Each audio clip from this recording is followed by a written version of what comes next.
Voilà, nous bénissons le Seigneur pour cette grâce qu'il vient encore de nous accorder. Que ce soir, nous soyons là pour partager ces moments devant sa présence.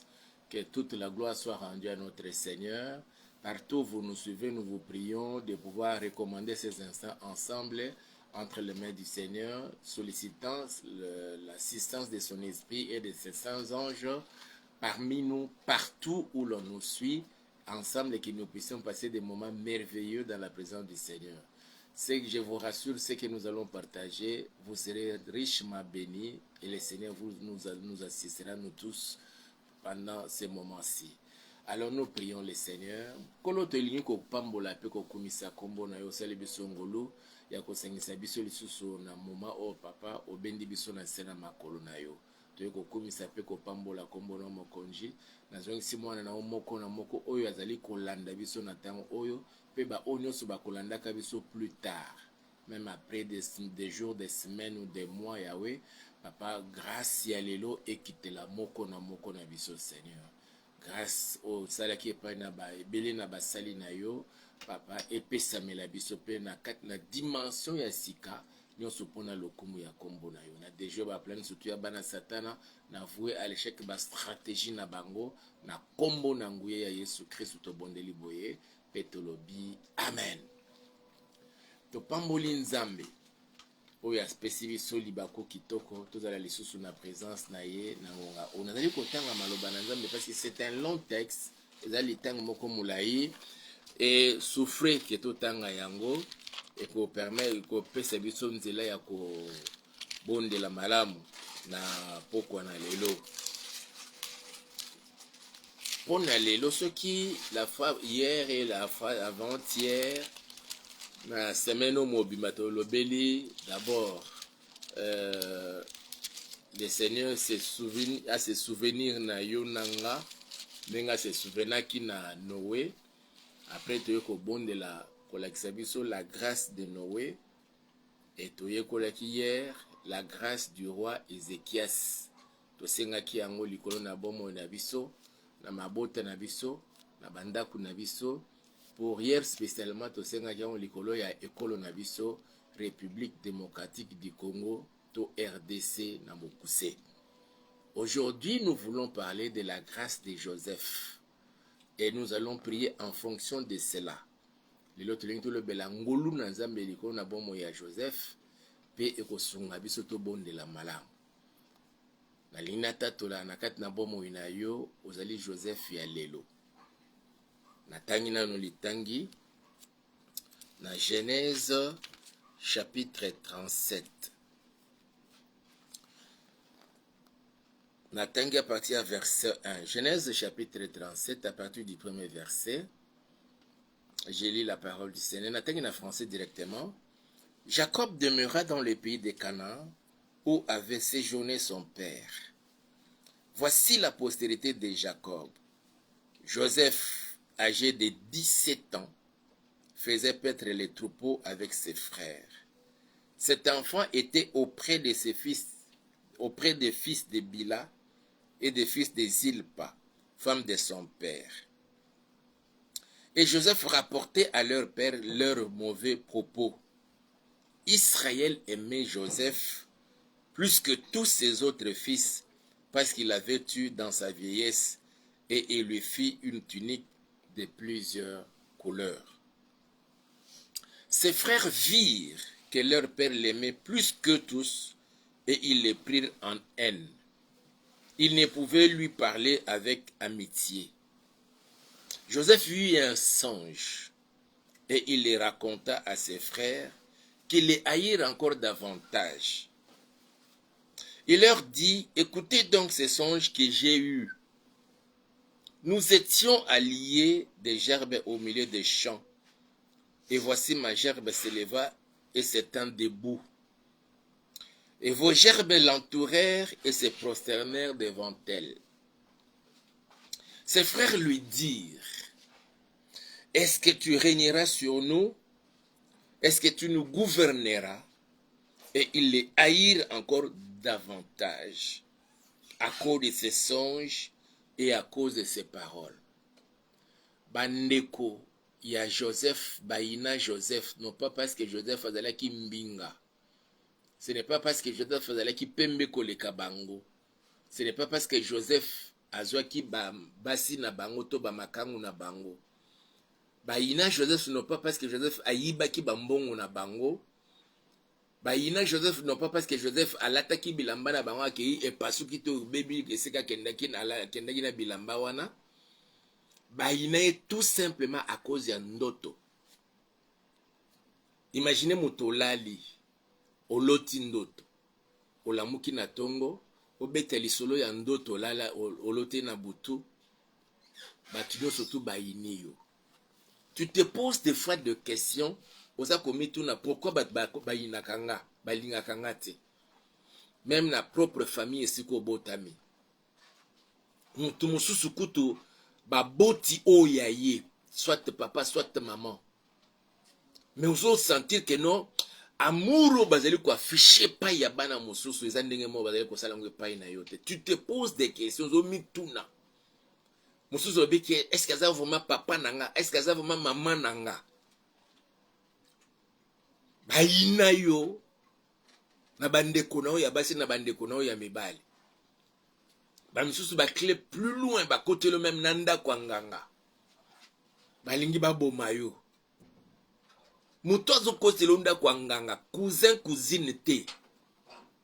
Mutu azokotelo nda kwa nganga camarade oyo to muninga bofani nene lopango moko to na quartier moko te. Ndeko ya yo bobotamine bozane makila moko bobotamine papa moko. Bamisusu nakolo ba papa moko pe mama moko de père et de mère. Ndenge moko na Joseph bayini likolo kaka ya bandoto. Bien avant que c'est vrai que babada déjà ko inaye parce que ba constataki que papa na bango alingaki Joseph mingi koleka bana mususu. Et amour ya papa et poussé ba ndeko na ye ba inaye. Mais tant que ba komi ko yoka ba ndoto akomi ko lotaka. Azana no mwana mukie par rapport na bango. Bango ba mikolo ba peut-être ba silisa ba classe oyo nete lelo botokolo ba silisa déjà ba classe Joseph azana na kati na kotanga. Mais ba o ba silisa ba classe bazoyina mwana oyo azana na se. Leki na bango. Ne te pose pas de questions pourquoi mes frères et sœurs ne me supportent pas, ils me haïssent. Ils te haïssent pour quelque chose. Tu te poses des questions, je n'ai rien de spécial, mais tu as quelque chose de spirituel qui est en toi. Où est-ce que pousser bango baïna yo mon frère ma soeur. Mais yeba que grâce ya nzambe likolo na Joseph et kitela yo na kati na mukolo na lelo. Quelle que soit la haine, quelle que soit la jalousie, koyina tok bazuwa ya bato mususu likolo na yo. Ngolu na nzambo izalaki likolo na Joseph et kitela yo pendant que je parle là. Tu vas comprendre la dimension, je dirais même la longueur, la largeur, la hauteur et la profondeur de la grâce de Joseph. Tu continues texte nabiso, l'itani nabiso mon frère, ma soeur. Verset 8, ses frères lui dirent, est-ce que tu régneras sur nous? Est-ce que tu nous gouverneras? Et ils les haïrent encore davantage à cause de ses songes et à cause de ses paroles. Il y eut encore un autre songe, et il les raconta à ses frères. Il dit, j'ai eu encore un songe, et voici, le soleil, la lune, et 11 étoiles se prosternaient devant moi. Il les raconta à son père et à ses frères. Son père les réprimanda et lui dit, que signifie ce songe que tu as eu? Faut-il que nous venions, moi, ta mère et tes frères, nous prosterner en terre devant toi? Ses frères eurent de l'envie contre lui, mais son père garda les souvenirs de ces choses. Les frères de Joseph étaient allés à Sichem pour faire paître les troupeaux de leur père. Israël dit à Joseph, tes frères ne font-ils pas paître les troupeaux à Sichem? Viens, je veux t'envoyer vers eux. Et il répondit, mais voici. Israël lui dit, va, je t'ai pris, et voici tes frères sont en bonne santé, et si le troupeau est en bon état, et tu m'en rapporteras des nouvelles. Il envoyait ainsi de la vallée d'Hébron, et Joseph alla à Sichem. Un homme les rencontra comme il errait dans les champs, et il les questionna en disant, que cherches-tu? Joseph répondit, je cherche mes frères, dis-moi, je t'ai pris, où ils font paître leurs troupeaux. Et l'homme dit, ils sont partis d'ici, car je les ai entendus dire, allons à Dothan. Joseph alla après ses frères, et il les trouva à Dothan. Ils les virent de loin, et avant qu'il fût près d'eux, ils complotèrent de le faire mourir. Complot nyonso tu bazali kosala contre yo, bandoki basangana, azala moko, basangana mibale, bazala misato, bazala 4, ou bien bazala plus que 4, bazala ebele, bazali basangani pona kosala yo mabe, nalobi mabe nyonso bakani kosala yo, bandoki bana satana, eko komela yo te, eko zongela bango moko na kombo na Yesu Kristo. Je dis bien, tout complot contre toi, toute conciliabule, toute conspiration des agents du diable, sorciers soient-ils, occultistes, satanistes, fréquentant des maisons de féticheurs, allant consulter des marabouts pour te faire du mal, pour t'infliger des maladies, que ces complots-là se soldent en échec au nom puissant de Jésus-Christ de Nazareth. Parce que sur toi repose la grâce de Joseph.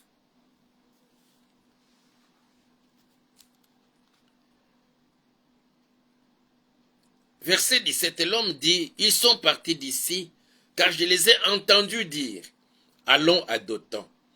Joseph alla après ses frères, et il les trouva à Dothan. Ils les virent de loin. Bango bamoni Joseph na musika. Et avant qu'il fût près d'eux, ils complotèrent de les faire mourir. Bandeko ya ye, bana ya papa na ye. Ba o bazoluka ba boma, bazosala complot ya koboma Joseph. Baza bata musika te. Bazali koluka osala ba boma Joseph, non pas parce que Joseph faisait akomi na mbongo belé koleka bango te.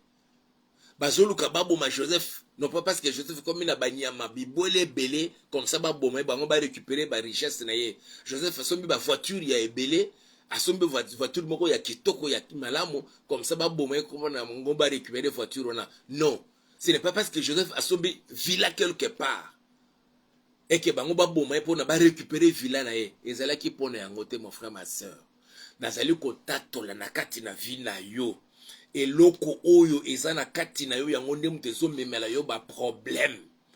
Oza komituna bandeko na nga bango kutu batangi koleka nga. Nga natangi na ba classe lokola bango te, mais bango batangi bazoyi na nga. Bazoyi na yo parce que eloko ezalaki na kati ya Joseph eza na kati na yo. Oyo ebotisaka ebendaka mbongo, oyo ebotisaka ba opportunité ya kopambolama eza na kati na yo.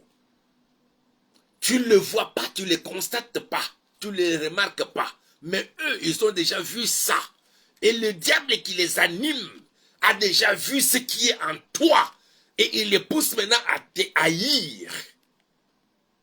Mais quelle que soit haine na bango, quelle que soit jalousie na bango, quelle que soit envie na mabeli na bango likolo na yo, complot na bango nyonso bakosala contre yo. Nazo tatola na kombo na nguye ya Yesu Christ et ekokisama tamukolo moko te au nom puissant de Jésus.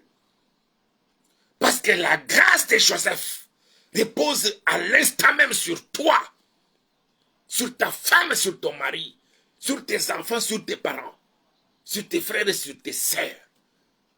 Au nom puissant de Jésus. Et toute personne qui va comploter contre toi, lui-même ou eux-mêmes, vont se retrouver dans leur propre piège. Au nom puissant de Jésus.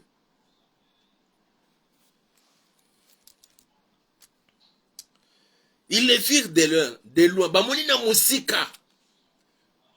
Tango bazomona yo. Kande ezo mata na mitema na bango. Tango bazomona yo.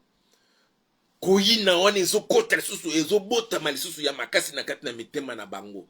Ozoye ba bango te ozoye ba même pas ba o bazoyina yo. Ces pauvres Joseph ne savait même pas que pa ndeko na ye ba iniye. Aye amemeli bango biloko akolia. Pona zwa sango ya santé na bango ake no loyi sa papa na bango. Menzoka bango na musika ba muto azoya memela bango biloko akolia bango bazosalela ye complot ya koboma ye. Ozokende kotala ndeko na yo avec une bonne intention. Opambolami quelque part juste na $50. Le bina pesa ndeko nanga $20. Mais tant ozokende pa na ye pono pesa oyo kani na kati na motema na nzoka ya zo lingela yo bule le biba na Kishasa pona sala yo mabe. Mais nazali kotatola na mukola lelo. Ngolu ya nzambe likolo na Joseph ezo kita likolo na yo. Bisika no so bazosala complot contre yo, tozo ko annuler yango, tozo déjouer yango, tozo vouer yango à l'échec au nom puissant de Jésus-Christ na tatoli okokufa te. Quel que soit nombre ya bato o bazoluka basala yo mabe. Bakote londa kwa nganga. Bakende ko simbelo bakisi. Babel la milimu ya bakufi diku na ba cimetière. Pona basala yo mabe na lobi nyonso bakoluka ko sala contre yo contre moi c'est no bana na yo. Ba tielo même ta poisson na kati na biloko ya kolia ozo sentir na ba effet nango. Okokufa te na kombo na Yesu Kristo. Parce que grâce ya Nzambe likolo na Joseph eso kita siko likolo na yo. Joseph était seul. Mais ses frères 10 s'étaient réunis, cherchant comment les tuer.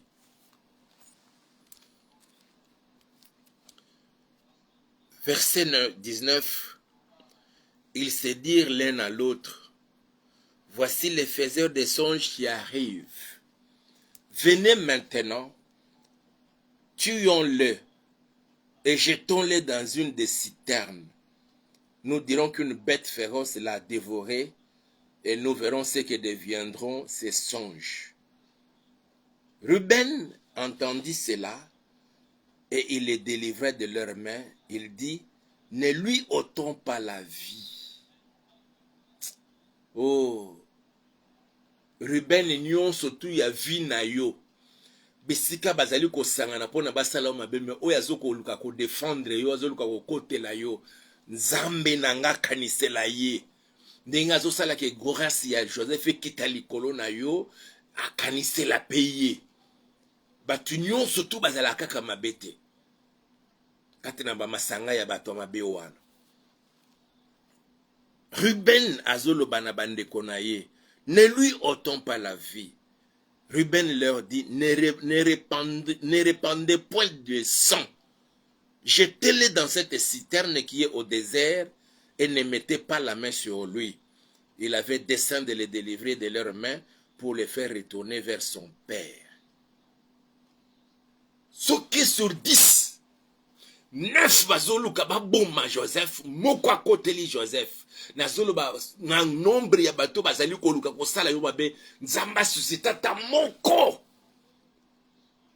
akotela yo, a épargné yo. Mais nazali kotatola okokufa te na kombo na nguye Yesu Kristo Nazareth. Mwasi na yo akokufa te, mubali na yo akokufa te, bana na yo bakokufa te. Ata soki oyo azobela makasi wana ozana ndeko azobela azana kati na coma azana la réanimation. Mais pendant ce moment toi tu me suis, que mon Dieu les localise, parce que toi tu es connecté à ces programmes, et que la grâce de Joseph, pendant que l'on avait comploté contre lui pour les faire du mal, pour les tuer, mais la grâce du Seigneur l'a épargné de la mort et épargné de Korayosa na katina koma na kufa. Et souffle, il y a vie et la taillée. Au nom puissant de Jésus, et que tous les organes, dans nous autres, comment qui est déjà inerte, et soit vie. Au nom puissant de Jésus, nazo tatola okokufa te. Atasuye bachelo mitambu ya lolenye nini. Yo zo landanga. Nzambe nanga zo gabatela yo. Nzambe nanga zo pambola yo. Nzambe nanga zo visiter yo. Au nom puissant de Jésus-Christ de Nazareth. Tout complot contre toi. Nazali ko rendre yango nul et sans effet.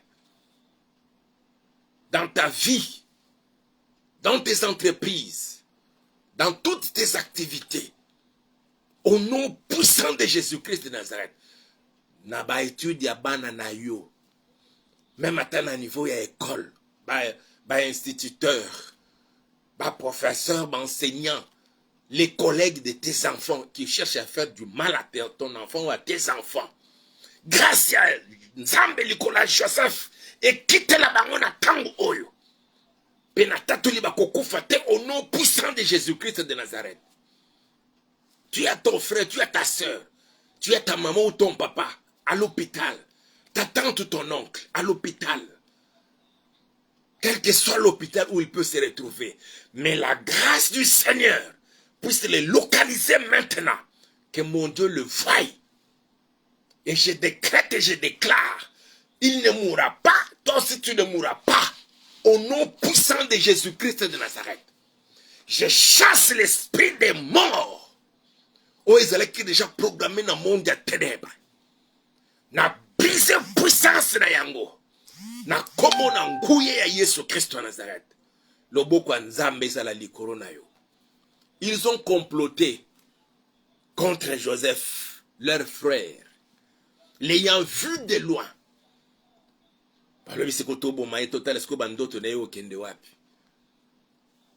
Oh mon frère, nazali kotato la ono nazali kosa bazo kote la likita, bazo sangana bandoki, bazo sangana koya balabala na bino, bazali ko sangana na lieu public na croisement de ya balabala pour na basala yo mabe, bazo kene même na ba source ya rivière ya ruisseau pour te faire du mal. Nzambe nanga azo batela yo. Zambe nanga zo batela oya yo na libota na ndaku na yo na kombo na nguye ya Yesu Kristo Nazareth.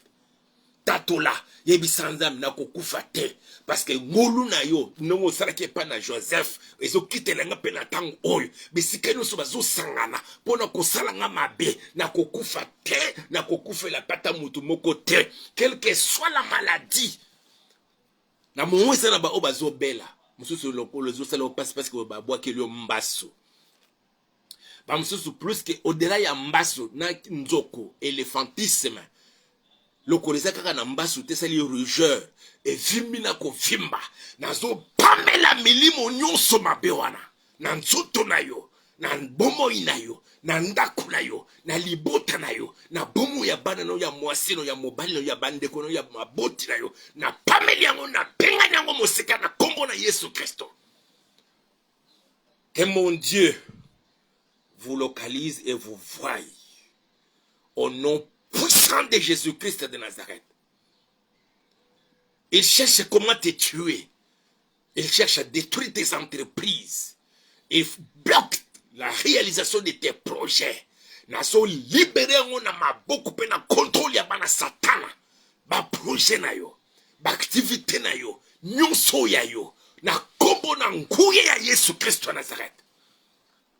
Tu ne na lobi okokufa te na kombo na nguye ya Yesu Kristo Nazareth.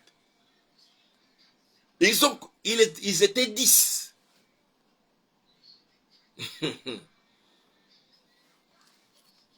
Et Joseph était le plus jeune. Quelle force pouvait-il avoir pour se libérer de la main de ses frères?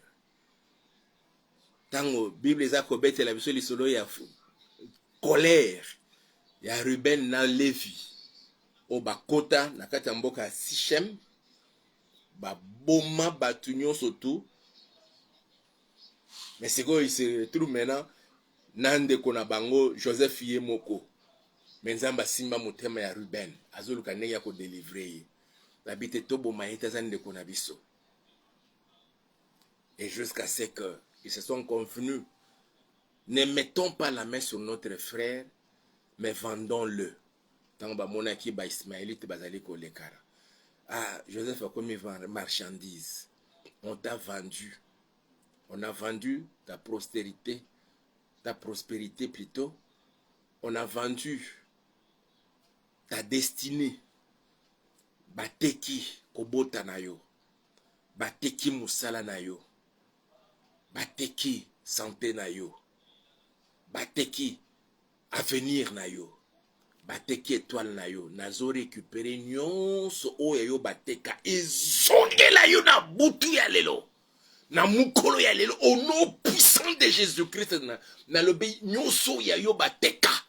Ba transférer ngwe pa mutu mususu. Ezongela yo pendant que je parle là. Au nom puissant de Jésus-Christ de Nazareth.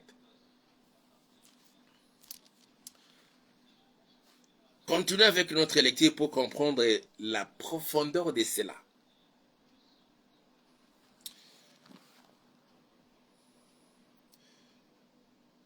Verset 23. Lorsque Joseph fut arrivé auprès de ses frères, ils le dépouillèrent de sa tunique, de la tunique de plusieurs couleurs qu'il avait sur lui. Ils les prirent et les jetèrent dans la citerne. Cette citerne était vide et il n'y avait point d'eau. Ils s'assirent ensuite pour manger. Ayant levé les yeux, biloko bazolia, Joseph mutayeli bango. Oyambi mutunakati nanda kunayo, ofandisi nanda kunayo, opese chambre moko alala wana, obongiseli mbetu ya malamo, chaque matin za na petit déjeuner, ozo bunda azanga ya kolia te, ozo tekele moi argent de poche na moi makoki ozana yango, menzoka yaye avec complot pona abomayo, pona baby sa vie ya bana na yo, pona baby sa ndaku na yo, acha désordre na kati na ndaku na yo. Kaka oyo zo sala wana bolamu zo sala wana ezongela ye na kombo na nguye ya Yesu Kristo wa Nazareth. Nzambe na nga kanisela yo. Il leur apporte la nourriture. Mais bakangi ye babwaki na kati na ngungulu to na tolo ba na tono ba jusiko biloko ya yeli bango bazolia. Kako ya yo wana okabeli moto elamba makote londa kwa nganga elambo opesa ye ebanda ko ganga. Na mukolo na lelo na lobi elambo yo kabela ye okabele peut-être lipapa ata soki eza ya kalameza o ya yo kabela ye opesi ye mbongo afuta transport afuta minerval ya bana to minerval ya ye moko maka kote londa kwa alia yo na kindoki na ye mbongo ya zwa kote pa na yo eloko ya zwa kote pa na yo ebanda koloba na tina na yo et qu'il entende la voix de cet objet-là ou de cet argent que tu lui avais donné. Et bandasko ko condamné na kat na conscience na ye au nom puissant de Jésus. Mais ngulu na nzambe o isale que Joseph a kufate et quitte la yo na tango. Je décrète, je déclare okokufate okokufela te na kati na ndaku na yo. Ba nyusu tu zara bango basana se na protection ya nzambe a cause ya yo zolandanga na tango oyo na kombo na nguye ya Yesu Kristo Nazareth. Reçois cela, que la grâce du Seigneur sur Joseph se pose maintenant sur toi, dans ta maison, dans ta boutique, dans ta maison commerciale, partout où tu me suis. Je dis bien que la grâce de mon Dieu repose maintenant sur toi au nom puissant de Jésus-Christ de Nazareth.